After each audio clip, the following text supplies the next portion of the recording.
Hello students, I am Bhajan and welcome to my channel Biogene. आज हम बात करने वाले हैं बायोटेक्नोलॉजी प्रिंसिपल्स एंड प्रोसेसेस के डिफरेंट टूल्स एंड टेक्निक्स के बारे में। You see, in my lectures, I am taking the random topics and not taking as a complete topics. The reason behind it कि I am just preparing for the NEET कि भी बच्चों को जो difficult topics NEET के अंदर लग रहे हैं तो एक उनका इंसाइट हो जाए जहाँ से ज़्यादा क्वेश्चंस आने के संभावना रहती है। सो विथ कमिंग टाइम हम जैसे टॉपिक इंक्लूड करते जा रहे हैं तो अपने आप ही चैप्टर कंप्लीट भी होता जा रहा है।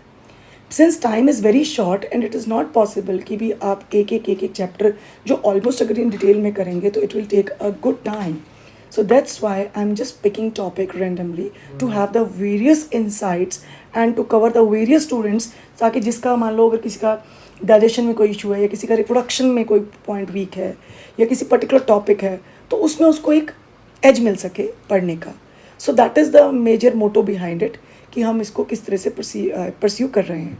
तो in the coming time in the coming videos वो धीरे धीरे अपने आप ही कवर अप होती जाएंगी चीज़ें और आपको फिर फुल इस तरह से अपना पूरा चैप्टर भी मिल जाएगा और फुल टॉपिक्स भी मिल जाएंगे. So thanks for that and thanks for watching also. और अगर आपको मेरे कंटेंट जो हैं वो हेल्पफुल लग रहे हैं और आपको लग रहा है कि भी मैं एक बेसिक लेवल पे जाकर आपको एक्सप्लेन कर पाती हूँ या अंडरस्टैंड करवा पाती हूँ तो फिर आपने क्या करना है. I think so you need to share that thing और किसी और की भी हेल्प इसके अंदर हो जाती है. So okay fine. So we are now starting with the tools and techniques of biotechnology. Okay जी. तो सबसे पहले मोटो याद है ना आपको क्या रहता है. हमारा मोटो ये रहता है कि भी एनसीईआरटी हमारी बेस गाइड है और आगे जो हम करेंगे सारा वो हमारी डायरेक्शन गाइड कहाँ से आ रही है. That is from the previous exams में से यानी प्रीवियस एग्जामिनेशंस में जो क्वेश्चंस आए हुए हैं वहाँ से आ रही है. ओके जी. So let's start with this. तो जब हम टूल्स एंड टेक्निक्स की बात करते हैं मैं एनसीईआरटी बाद में लेके आ रही हूँ. पहले मैं थोड़ा सा उसको एक्सप्लेन करना चाहूँगी. So we have various tools in the biotechnology. It is given in the first chapter जो बायोटेक्नोलॉजी का है.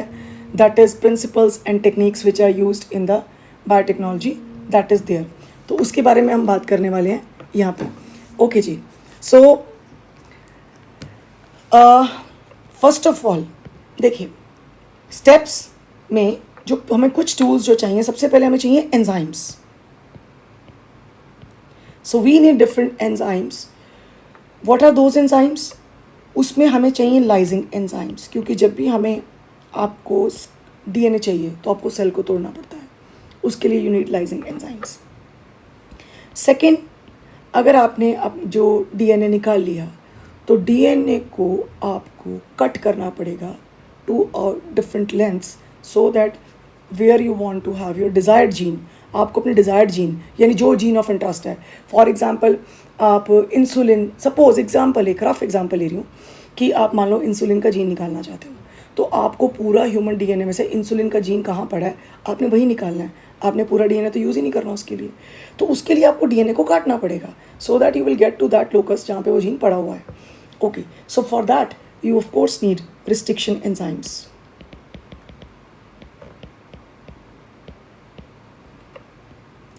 थर्ड, आफ्टर कटिंग यहाँ पे एक टेक्निक आती है.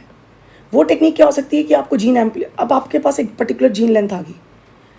अगर सपोज करो बाय चांस आपने वो जो वेसल है जिसके अंदर आपने रिस्ट्रिक्शन एंजाइम से काट के भी पड़े हैं आपने अपना जीन उठाया. आपको जीन ढूंढना है तो उसके लिए आपको जेल करना पड़ेगा. You can check out my in previous lectures कि हम जेल से कैसे अपना जीन ऑफ इंटरेस्ट निकाल सकते हैं. तो आपका जीन ऑफ इंटरेस्ट आ गया. वो तो एक पतला थ्रेड ही है डीएनए का. अब आपने क्या करना है उसके लिए आपको वो जीन मल्टीप्लाई करना पड़ेगा क्योंकि आप एक जीन तो यूज़ ही नहीं कर सकते. सो आपने जेल इलेक्ट्रोफोरेसिस किया मतलब आप रिस्ट्रिक्शन एंजाइम्स यूज़ करने के बाद अगर आपको अपना डिज़ायर्ड जीन ऑफ इंटरेस्ट ढूंढना है तो आपको अपनी जो टेक्निक यूज़ करनी पड़ेगी उसके साथ. वो टेक्निक आपको क्या यूज़ करनी पड़ेगी. That technique you need to use that is the gel electrophoresis. तो आपको अपना जेल इलेक्ट्रोफोरेसिस यूज़ करना पड़ेगा.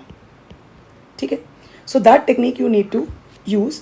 इसको मैं यहाँ लिख रही हूँ so that you will get to know कि भी स्टार टेक्निक जहाँ डाली है वो कहाँ यूज़ करनी है।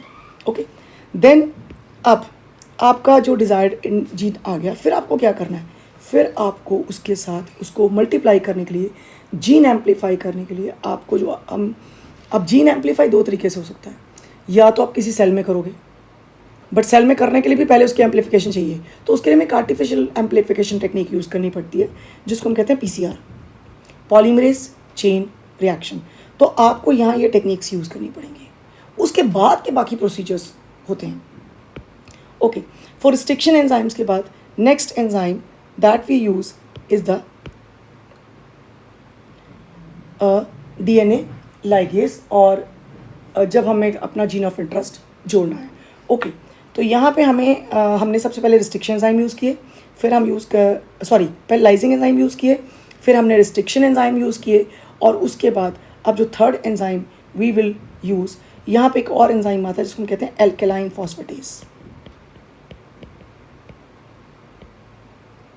Phosphatase. This is an enzyme जिसको हम यूज़ कर रहे हैं। So this is my alkaline phosphatase that we are using. And then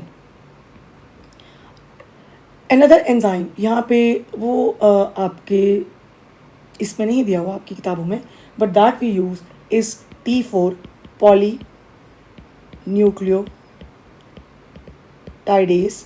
kinase. ये हम एक और एंजाइम यूज़ करते हैं। एक्चुअली ये जो दो एंजाइम्स हैं, ये वाला एल्केलाइन फॉस्फेटेज और हमारा जो T4 पॉलीन्यूक्लियोटाइड काइनेज है, ये हमारे एंड मॉडिफिकेशन एंजाइम्स कहते हैं इनको। So we have end modification enzymes.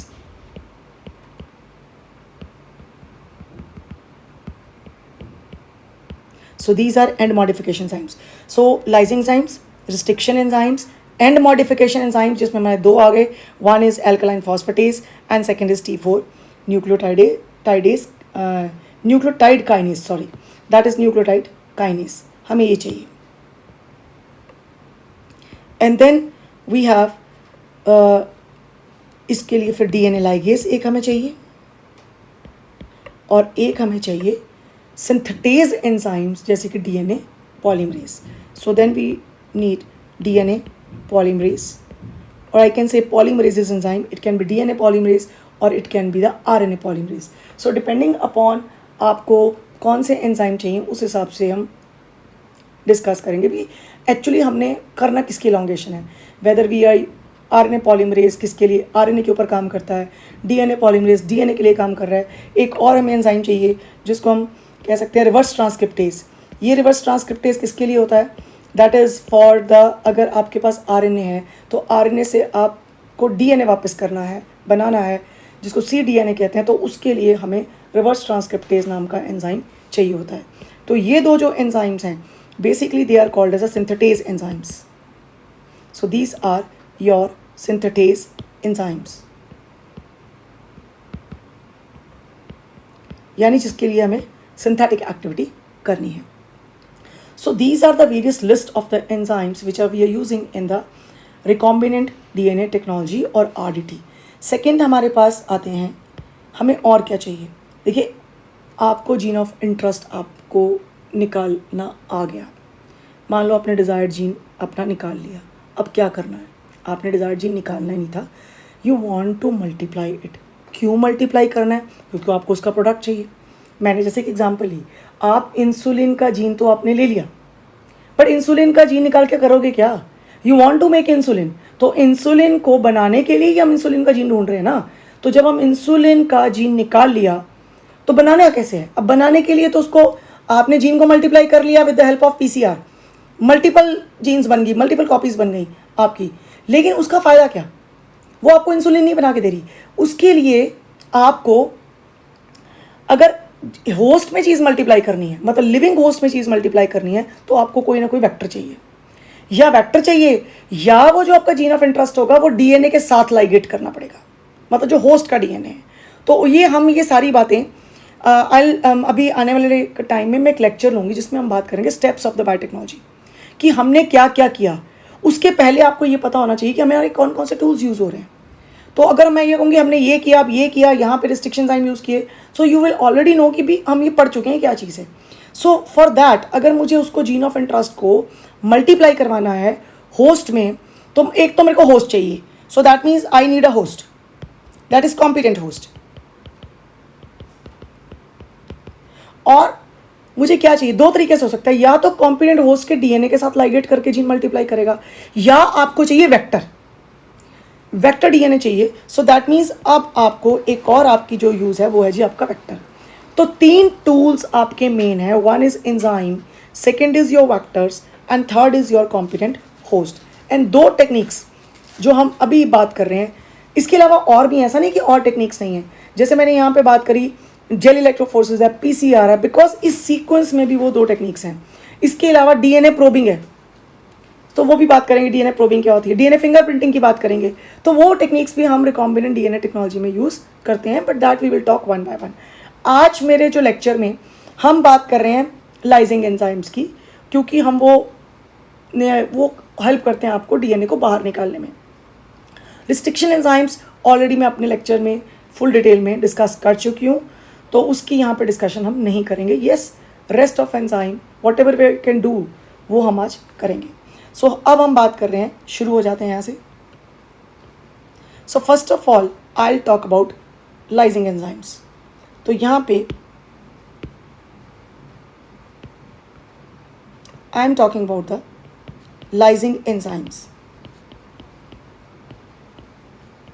ये किसके लिए चाहिए? They are required for cell lysis. Cell lysis. Different types of enzymes are used. Different types of enzymes are used with different procedures. With different procedures. अब suppose करो, depend करता है DNA कहाँ से निकालना है, क्योंकि हमारा जब हम बायोटेक्नोलॉजी की बात करते हैं तो हमारा पहला स्टेप ही क्या है? पहला स्टेप है आइसोलेशन ऑफ रिक्वायर्ड डीएनए, कि आपको डीएनए चाहिए कौन सा. तो उसके लिए आपको ये यूज़ करना पड़ेगा. नाउ तो यहाँ पे लाइजिंग एंजाइम्स क्या है कि अब आपको मान लो आपके पास कोई प्लांट का सेल है. ये जो मैंने पिक्चर ली है, दिस इज़ फ्रॉम एनसीईआरटी की पिक्चर है, और ये बेसिकली डीएनए एक्सट्रैक्शन को आपको दिखा रही है. तो it is a reference image taken from that. तो अब अगर मान लो हमारे पास प्लांट का अगर सेल है, तो प्लांट सेल है, तो उसको तोड़ने के लिए हमें सेलुलेज चाहिए. अगर हमारे पास फंगल सेल है तो उसके लिए हमें काइटिनेज चाहिए. That I need a chitinase enzymes.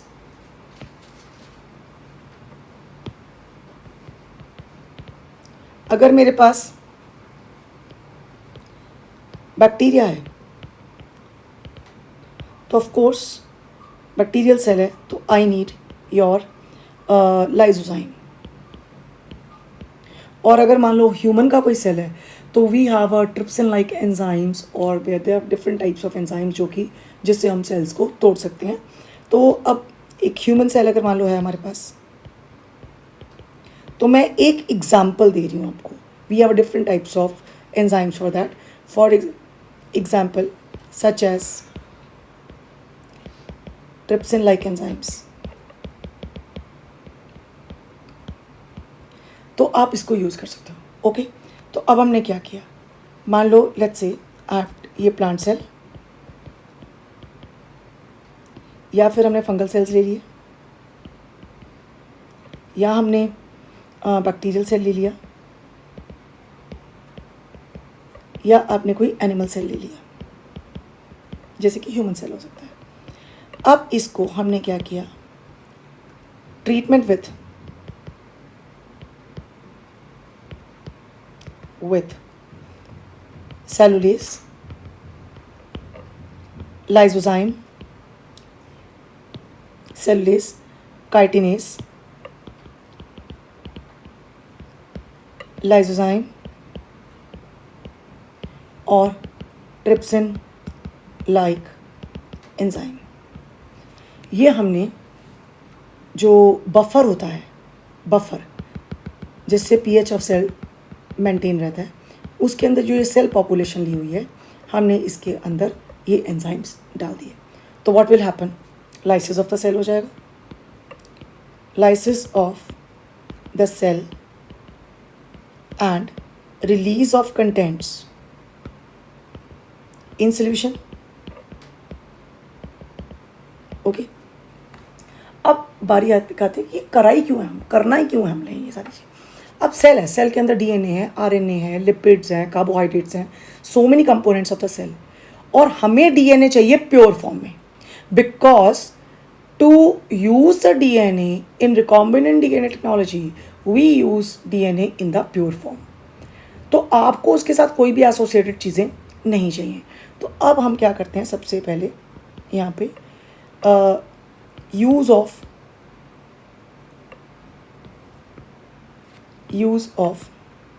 Detergents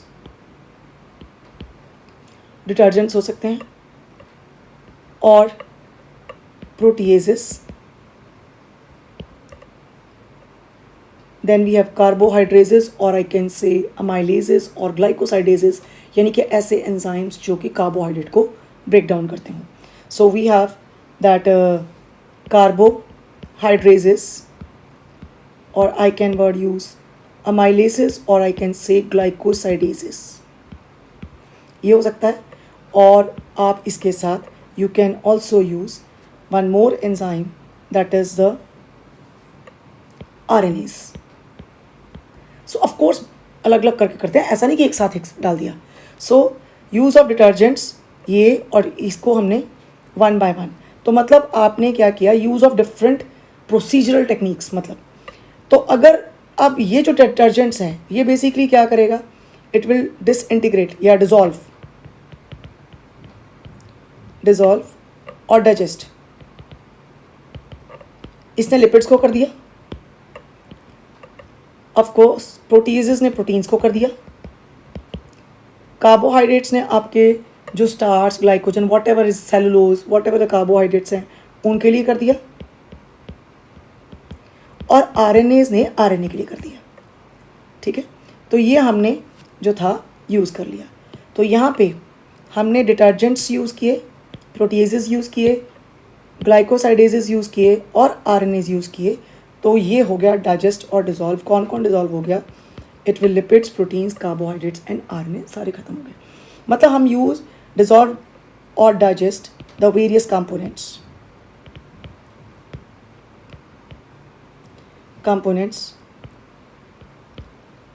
of the cell। तो आप ये देखिए कि यहाँ पे हमने डिफरेंट कंपोनेंट्स जो सेल के थे उनको क्या कर दिया, डाइजेशन कर दिया। So this is the digestion, और I can say dissolution of various components. तो इनकी सारों की क्या होगी, आपकी डाइजेशन और डिसोल्यूशन हो चुकी है, और सेल के ये कंपोनेंट्स अब ख़त्म हो चुके हैं। Of course we will centrifuge also, ताकि वो सारा जो डेब्रिस और पैलेट है जो बनी वो ऊपर से आकर निकल जाए। तो उसके बाद हम क्या करते हैं, अब आप क्या करेंगे, अब आपने डालना है, अब देखो यहाँ पे डीएनए बच गया, बाकी सारे कंपोनेंट्स हमने डिसॉल्व कर दिए। तो of course removal of debris भी कर दिया, debris of all above components, that is by centrifugation.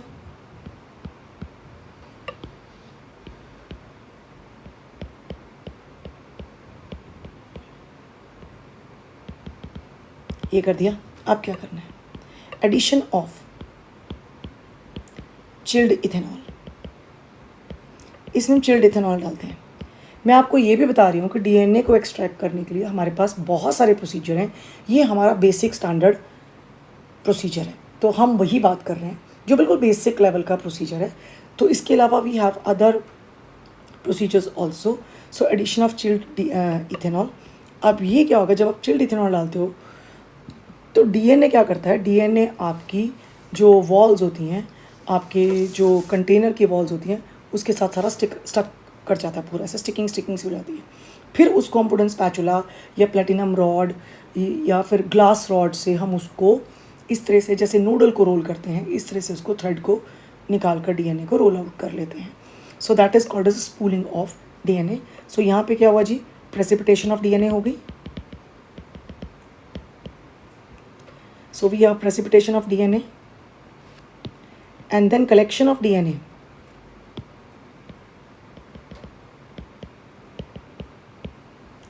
And then collection of DNA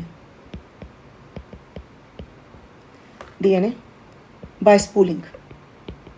So what is that spooling? Glass rod से या वुडन स्पैचुला से डीएनए को रोल कर लेते हैं, जैसे आप वो जो स्टिक्स होती हैं उसके ऊपर नूडल को रोल करके आप या फोक के ऊपर जैसे करते हैं, तो जो चॉप स्टिक्स होती हैं जैसे उसके ऊपर नूडल्स को रोल किया जाता है, इस तरह से हम डीएनए को रोल करके बाहर निकाल लेते हैं। तो ये है technique that is use for the isolation of DNA. मतलब कि मैं यहाँ आपको एंजाइम्स के हिसाब से समझा रही हूँ कि हमने लाइजिंग एंजाइम यूज़ किए सेल को लाइसिस करने के लिए। हाँ, टेक्निक क्या होगी? Technique is lysing of the cells to obtain the DNA, यानी कि पहला जो स्टेप हम पढ़ेंगे बायोटेक्नोलॉजी में, how to extract DNA, that is by this technique. तो इसके लिए एंजाइम हमने कौन से यूज़ किए हैं? The enzymes are called as the lysing enzyme. तो ये हमारी जो हो गए आपके फर्स्ट लाइजिंग एंजाइम्स के बारे में हमने बात कर ली। अब हमारे पास नेक्स्ट आपको क्या है? That is restriction enzymes. तो रिस्ट्रिक्शन एंजाइम्स क्या करते हैं? Restriction enzymes cut the desired DNA into the various length. तो जो आपका डिज़ायर्ड डीएनए है, जिसके अंदर आपका जीन ऑफ इंटरेस्ट है, उसको डिफरेंट लेंथ्स में आपने कट करना है। So second enzymes we use that is restriction enzymes. इसकी डिटेल हम ऑलरेडी कर चुके हैं। सो रिस्ट्रिक्शन एंजाइम्स कैसे काम करते हैं, क्या रोल है, दिस आई ऑलरेडी डिस्कस्ड। बस यहाँ पे हम इतनी ही बात करेंगे, that is they are used to cut the various lengths or VCF fragments of the desired DNA, or I can say the source DNA। तो साथ साथ बताती जाती हूँ सोर्स डीएनए क्या होता है, जिस डीएनए के अंदर आपका जीन ऑफ इंटरेस्ट है। तो अगर मान लो आपको इंसुलिन का जीन निकालना है, तो आपका जो सोर्स डीएनए होगा वो ह्यूमन सेल का डीएनए होगा।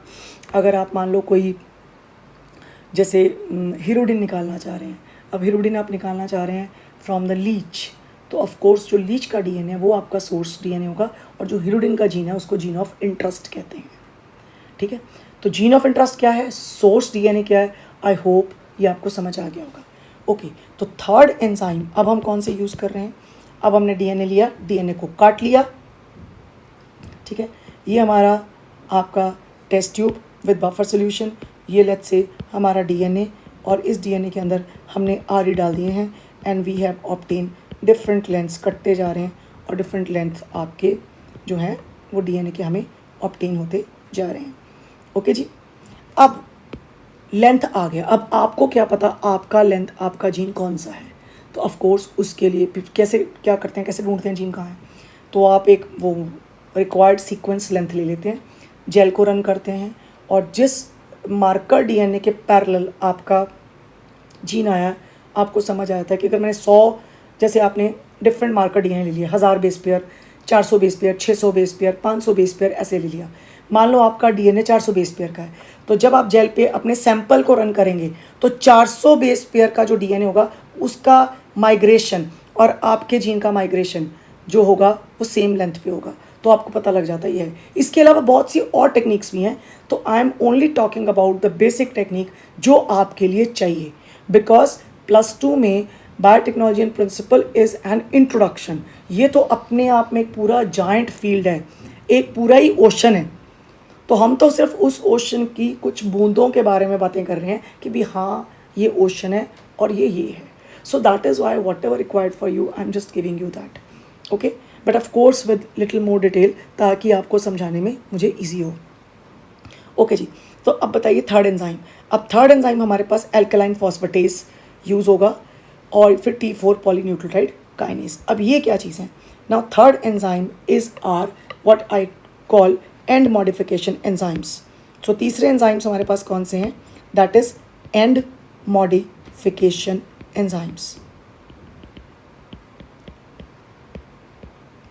ये कौन कौन से होते हैं?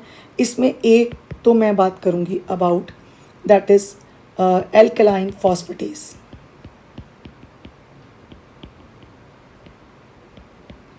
ओके, नाउ अब एक्चुअल क्या होता है कि जैसे कि ये मेरा प्लाज्मिड है, दिस इज माय प्लाज्मिड. ये लेट्स से this is the plasmid DNA. Okay, now ये आपका प्लाज्मिड डीएनए है और इस तरह से इसमें बेस पेयर्स हैं.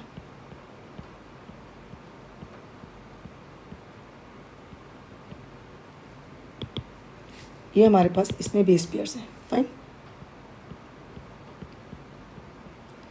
ऐसे it's a circular DNA plasmid, extra chromosomal circular DNA. अब आपने क्या किया, लेट्स से अगर आप इसको काटते हैं तो क्या होगा. लेट्स से मैंने इसको ऐसे कट किया, निक क्रिएट किया, और जैसे रिस्ट्रिक्शन एंजाइम्स की हेल्प से मेरे को डीएनए फ्रेगमेंट आ गया. ऑफ कोर्स डीएनए फ्रेगमेंट के बाद मुझे जो टेक्निक इसमें यूज़ करनी पड़ेगी, that was the my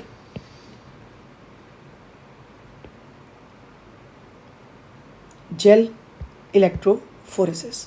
of course यहाँ पे आप जेल इलेक्ट्रोफोरेसिस करेंगे.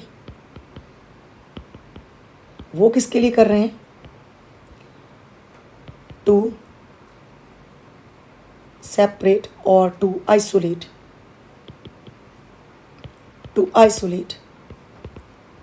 desired gene of interest.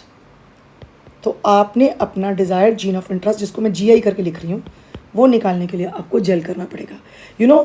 Cutting and separation of DNA from gel, that is called as elution. अब आपके पास ये सेगमेंट आ गया. मान लो ये आपका जीन सेगमेंट है, जो आपका रिक्वायर्ड सेगमेंट है, जो आपको चाहिए था. ओके, अब आपने क्या करना है? अब आप अगर बाई चांस जब प्रोसीजर करने बैठोगे, आपको कौन सा ये इतना छोटा सेगमेंट दिख रहा है, you are not able to see that segment. तो उस टाइम पे क्या करोगे? अब आपको क्या करना है, इससे पहले अगर बाय चांस अगर ये सैंपल ख़राब हो गया तो क्या करोगे? तो it is just like this कि आपके पास कोई बहुत इंपॉर्टेंट डॉक्यूमेंट है, लेट्स से आपकी प्रॉपर्टी विल है. तो पहला काम क्या करते हैं जी? या तो उसे लेमिनेट करते हैं, पर अगर लेमिनेट पॉसिबल ना हो तो आप क्या करते हो कि अगर भी लेमिनेशन भी करवा लिया है तो भी फोटोस्टैट करा के रख लो. लेमिनेशन इसलिए करनी है ताकि वो ख़राब ना हो, और फोटोस्टैट इसलिए करनी है कि भी इसकी अगर कॉपी गुम गई, आजकल तो टेक्निक्स में स्कैनर आ गई, ये आ गया, बहुत कुछ आ गया. सो इस तरह से आप ये सोचो, बेसिक टेक्निक वॉज कि भी उसको फोटोस्टैट करके रख लो. तो ये तो हमारी एडवांस टेक्निक है ना, स्कैनिंग करके रख लीजिए, ये करके लिख लीजिए, उसका डिजिटल प्रिंट्स निकाल लीजिए. सो इसी तरह से बेसिक टेक्निक ये है, तो हमने उसका फोटोस्टैट करना है. What is that photostat thing? सो ये हो गया जी आपका PCR, that is polymerase chain reaction. अभी फिलहाल के लिए I will explain this procedure, but अभी के लिए आप इतना समझिए, what is polymerase chain reaction? ये होती है टू एम्पलीफाई डीएनए.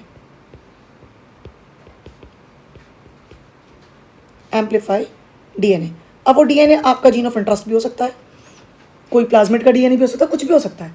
आपने एम्पलीफाई करना है, मतलब उसकी मल्टीपल कॉपीज बनानी है. और PCR इज एफिशिएंट टेक्निक कि इसके जो ऑलमोस्ट 30 साइकिल्स हैं, वो आपको 1 करोड़ कॉपियाँ बना के दे देते हैं एक पर्टिकुलर जीन की.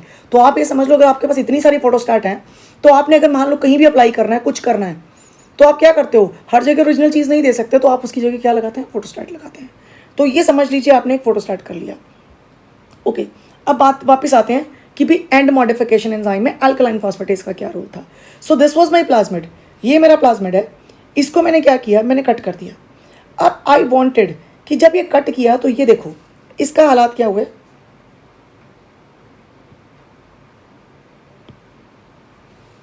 ये आपका 5' एंड हुआ तो ये 3' एंड हुआ, ये 3' एंड हुआ तो ये 5' एंड हुआ. ये 5' एंड का ये फॉस्फेट ग्रुप होता है, और इधर आपके पास हाइड्रोक्सिल ग्रुप है, जिसको आपने आपस में कंबाइन करते हैं. सो 5' 3' फॉस्फोडाइस्टर बॉन्ड जिसको बोलते हैं. जब ये कट गया तो दिस इज हाई पॉसिबिलिटी कि आपस में अनील कर जाएगा, मतलब आपस में जुड़ जाएंगे. तो जैसे ही आप उसको काटोगे तो आपका ये वापस जुड़ जाएगा। अब ये ना जुड़े कि आपने प्लाज्मिड को रिस्ट्रिक्शन एंजाइम से कट किया, आपने कट करके जब तक वो उसकी क्या टेंडेंसी है, वो बीइंग अ सर्कुलर डीएनए और कॉम्प्लीमेंट्री साथ में पड़े हैं फॉस्फोडाइस्टर बॉन्ड, तो उसने उठा के बंद आपस में बंद कर लेना है।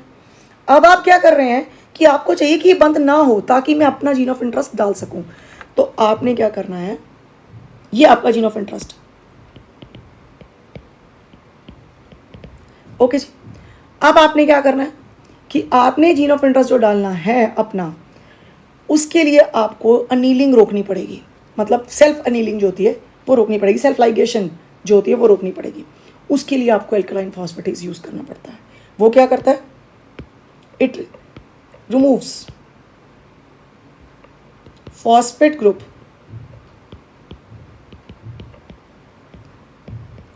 फ्रॉम 5' एंड, ये वहां से हटा देगा टू प्रिवेंट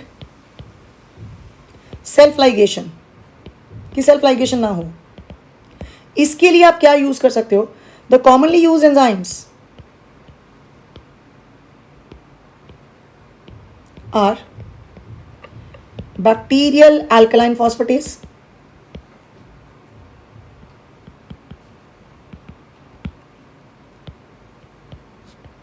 और काफ एल्कलाइन फॉस्फेटेज। तो अब डिपेंड करता है आपके पास कौन सी अवेलेबिलिटी है।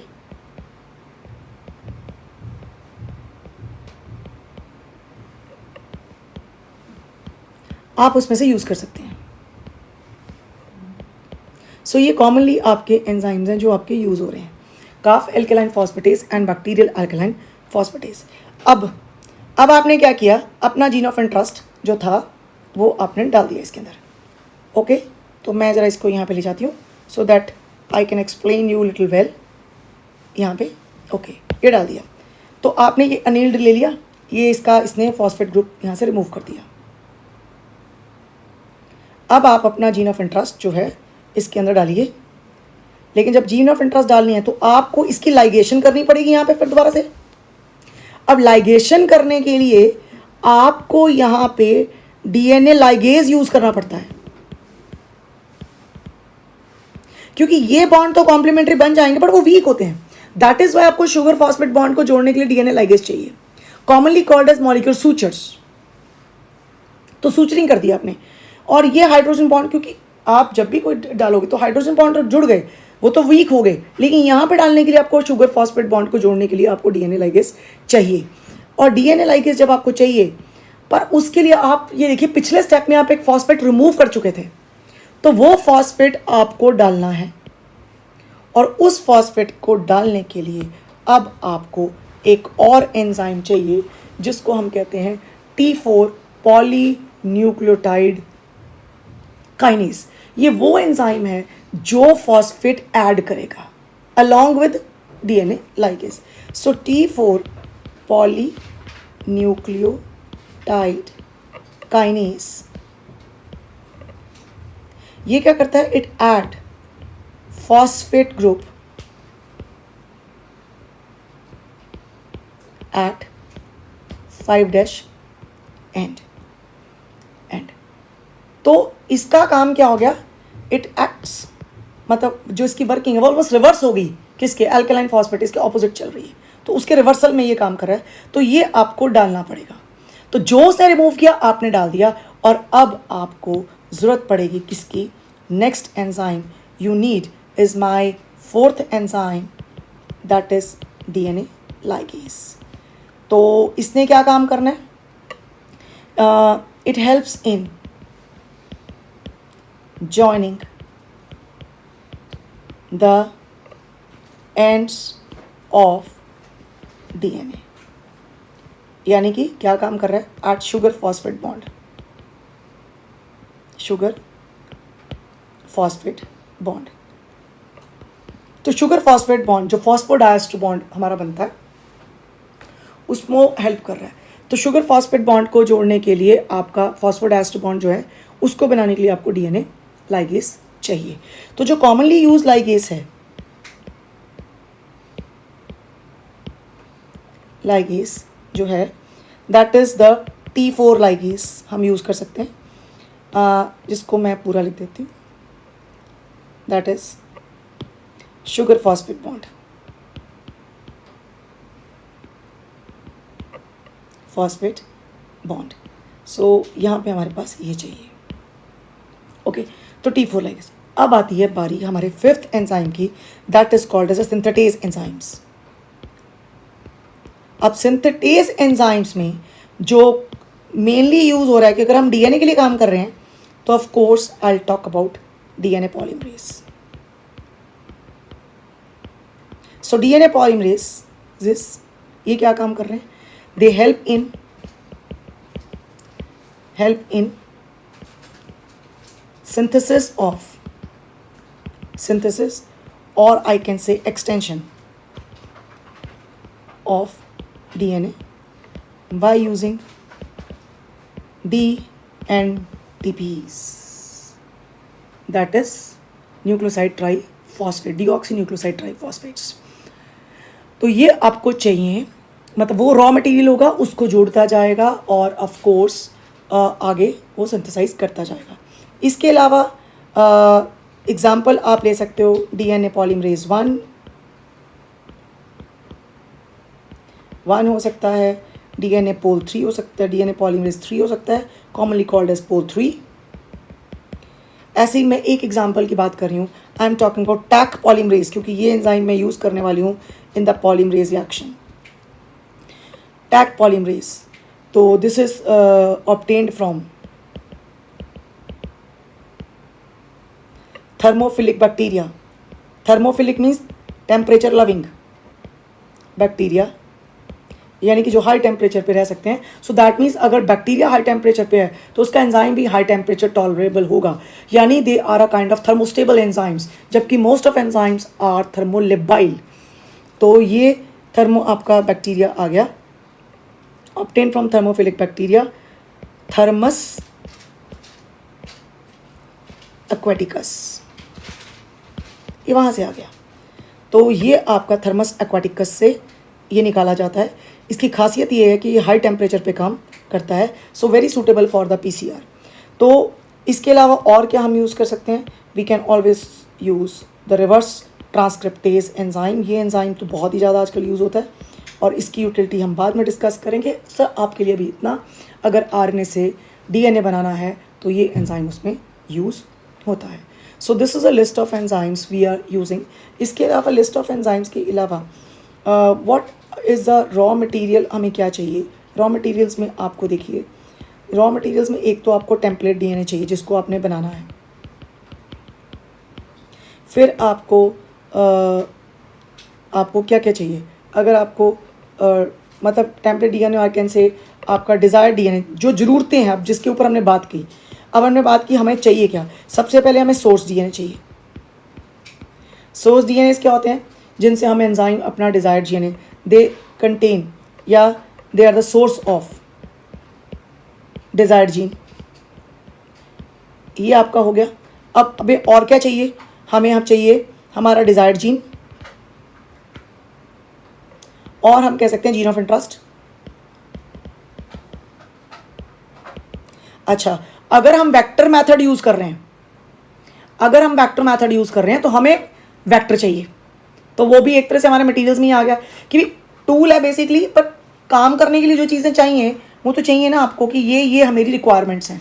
तो मेरा सोर्स जीन में रिक्वायरमेंट है, मेरा जीन ऑफ इंटरेस्ट मेरी रिक्वायरमेंट है। अब इसको आप जीन ऑफ इंटरेस्ट को बेसिकली पैसेंजर डीएनए भी कह सकते हैं, क्योंकि ये आपका पैसेंजर डीएनए एक तरह का। So this a kind of passenger DNA. और अगर आप वेक्टर यूज़ कर रहे हो तो vector is commonly called the vehicle DNA. तो these are simple terms which I would like actually to use, जिसके लिए मैंने वर्ड रॉ मटेरियल और आपको रिक्वायरमेंट्स में बोला है। ओके, फिर हमें वेक्टर चाहिए, फिर हमें और क्या चाहिए? होस्ट चाहिए, जिसको मैं कह रही हूँ हमें कॉम्पिटेंट होस्ट चाहिए, जिसके अंदर हम उसको मल्टीप्लाई करना चाह रहे हैं। और होस्ट चाहिए, हमें वेरियस एंजाइम्स चाहिए सारे काम करने के लिए, और हमें एंजाइम्स चाहिए, होस्ट चाहिए, और हमें डिफरेंट टेक्निक्स चाहिए एज पर रिक्वायरमेंट।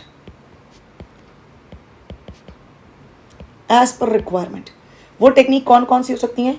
वो टेक्निक जेल इलेक्ट्रोफोरेसिस हो सकती है। अब कौन सा जेल इलेक्ट्रोफोरेसिस करना है वो भी डिपेंड करता है। एग्रोज यूज़ करेंगे कि पॉलीएक्रिलामाइड करना है या क्या करना है, प्रोटीन को रन करना है, किस डीएनए को रन करना है, आरएनए करना है, northern blotting, southern blotting, western blotting, ये डिफरेंट टेक्निक्स हैं। तो मतलब मैं तो अब मैंने पहले आपको हर बार लेक्चर में बोलती जा रही हूँ कि भी हम सिर्फ बेसिक बातें कर रहे हैं। तो जेल इलेक्ट्रोफोरेसिस हो सकती है, फिर आपकी पीसीआर हो सकती है, फिर आपकी डीएनए प्रोबिंग हो सकती है। टेक्निक अब डिपेंड करता है अपने करना क्या है, क्या यूज़ करना है, कहाँ डीएनए ढूंढना है, ये सारी प्रोबिंग हो सकती है और फिंगरप्रिंटिंग हो सकती है, डीएनए फिंगरप्रिंटिंग हो सकती है, एक्सेट्रा। तो ये डिफरेंट टेक्निक्स हैं, डिफरेंट रिक्वायरमेंट्स हैं जो हमें रिकॉम्बिनेंट डीएनए टेक्नोलॉजी के लिए चाहिए। तो ये आपकी रिकॉम्बिनेंट डीएनए टेक्नोलॉजी है।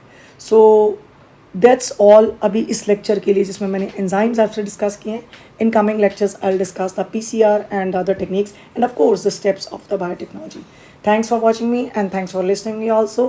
Thank you very much. Do like, share and subscribe.